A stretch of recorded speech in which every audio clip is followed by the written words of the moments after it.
The brand new movie that just hit theaters. This film comes from writer-director Zach Cregger, who's coming off of his directorial debut back in 2022, which was one of the bigger under the radar horror hits in 2022's Barbarian. This film stars Julia Garner as the character as Justine, a teacher at a school, and one day, 17 of her 18 kids go missing. They're all caught on camera leaving their homes at 2:17 in the morning, running out into the darkness, never to be found again. The whole city and the whole area is looking for someone to blame for this, and obviously they're blaming the teacher, who's basically 95% of her class went missing. Also in the film is Josh Brolin as Archer, a father of one of the students of the kids who went missing. Alden Ehrenreich plays a cop named Paul, who's also a former fling of Justine in the movie. Benedict Wong is also in the film as the principal of the school who's trying to protect his community. A lot of other actors are in the film. Sorry, Austin Abrams as well is in the movie as a homeless drug addict. The film is 2 hours and 8 minutes long and is rated R.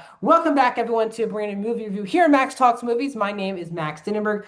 If you're new to the channel, guys, please hit that subscribe button and ring that bell for notifications. I do movie and TV show reviews, and theater reactions, box office breakdown shows. So if you like any one of those things, please consider subscribing and ringing the bell. Comment down below. What are your thoughts on Weapons? Do you like this more or less than Barbarian? Did you enjoy this movie? Was the movie hyped too much for you? Were you overhyped for this movie? Would love to hear your thoughts on it down in the comments section down below.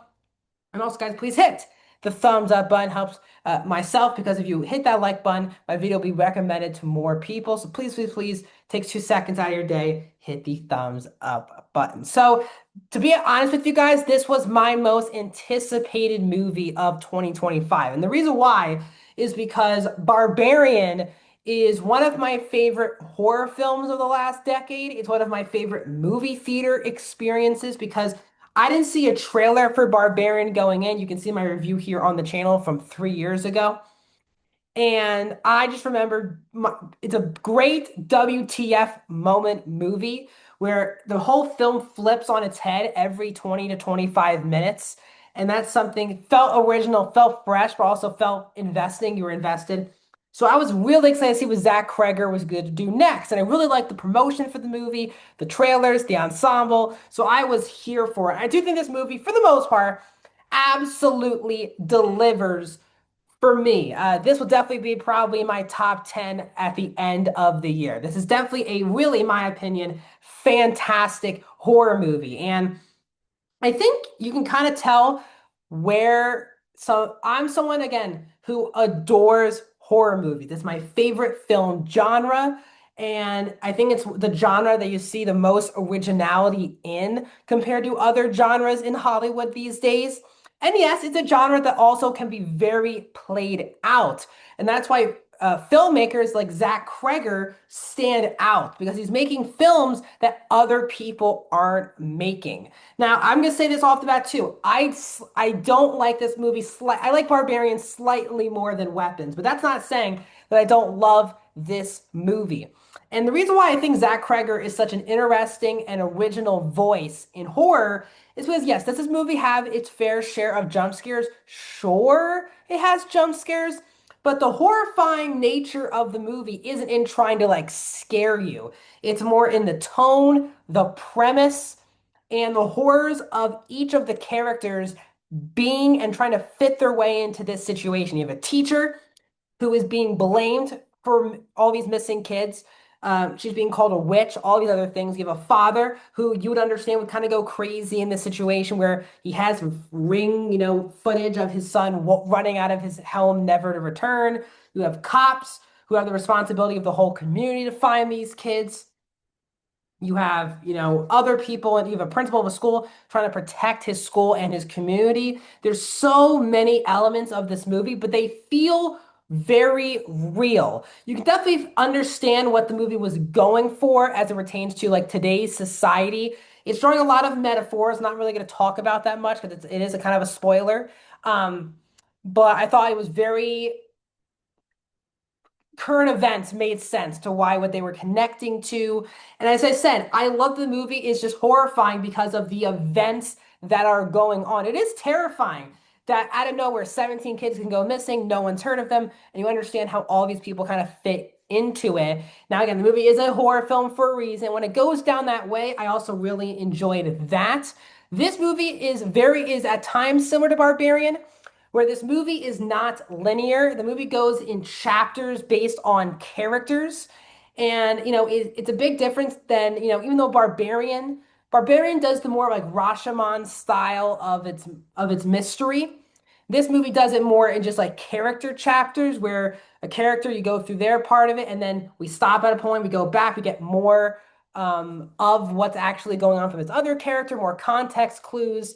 And I found that to be very interesting. This movie is a slow build because it is going through quite a number of characters, but I found myself intrigued in all of the subplots in the film. The movie has some really good performances. Julia Garner, I have reviewed Ozark. She's portrayed one of the best TV characters in the history of television with Ruth in Ozark. And it's been great that she's doing a lot of work, but for people who've never seen Ozark, I don't think they've really understood the level of greatness that she was in that show. This is easily her best work in movies. She's really good here. And it's not just that she's a teacher with her kids missing. She's also at times troubled. She has some alcohol problems. She has all these other issues you could assume maybe she did something wrong that puts her in a tough situation. And again, same thing. These are all not flawless, good people. Even the father of the son who's gone missing, played by Josh Brolin, yes, he's gone crazy and desperate because of the situation, but he's also going about things not in the greatest way possible. That's interesting. Of a cop, very flawed cop who's trying to protect his family, his loved ones, but also make sure, he's doing the right things. All these characters are very flawed because, again, this is a very weird, once in a lifetime type situation where you're going to really act out of body, out of control in this situation. And I really enjoyed seeing the humanity in most of the characters in the film. There's also a really good, the main child performance of the one kid who did not go missing, who's Alex, played by Carrie Christopher, is also really good in the film. The score is also quite excellent, and the film is so confidently directed. That is definitely the best thing I could say about Zach Cregger. Yes, his stories and his scripts are just fantastic. Two movies with unbelievable premises. But his films, both of them, are so confidently directed because he's so confident in the story that he is telling. And with this movie having a bigger budget and scope, it definitely feels bigger than Barbarian. And again, I really enjoy horror movies like this where you're learning about different context clues as the film goes on. The film isn't not making you feel dumb. It's just that you're learning with the characters what's going on. And I really enjoy movies like that. I thought the mythology itself was very good as well. On a negative level, I do think the movie is a bit too long. It's just over 2 hours. And I felt like towards the third act of the movie, it was kind of stretching a bit too far for me in particular points. And I would say like the absolute mythology, I said I liked it, but I kind of wanted to love the direction of where they were going with the mythology of what happens in the movie. I thought it was fine. I just wanted to like it a lot more. But overall, guys, and also, like I said, the last 5 minutes of this movie is pretty awesome. But overall, I love this movie. Zach Cregger will definitely become one of my top 2 or 3 favorite filmmakers to watch over the next couple of years. I adored both his horror outings. So overall, I'm giving Weapons a 4.5 out of 5. I am going 90% for Weapons. What are your thoughts on this movie? Let me know down in the comments. Like the video, subscribe. I'll be here with much more videos in the near future.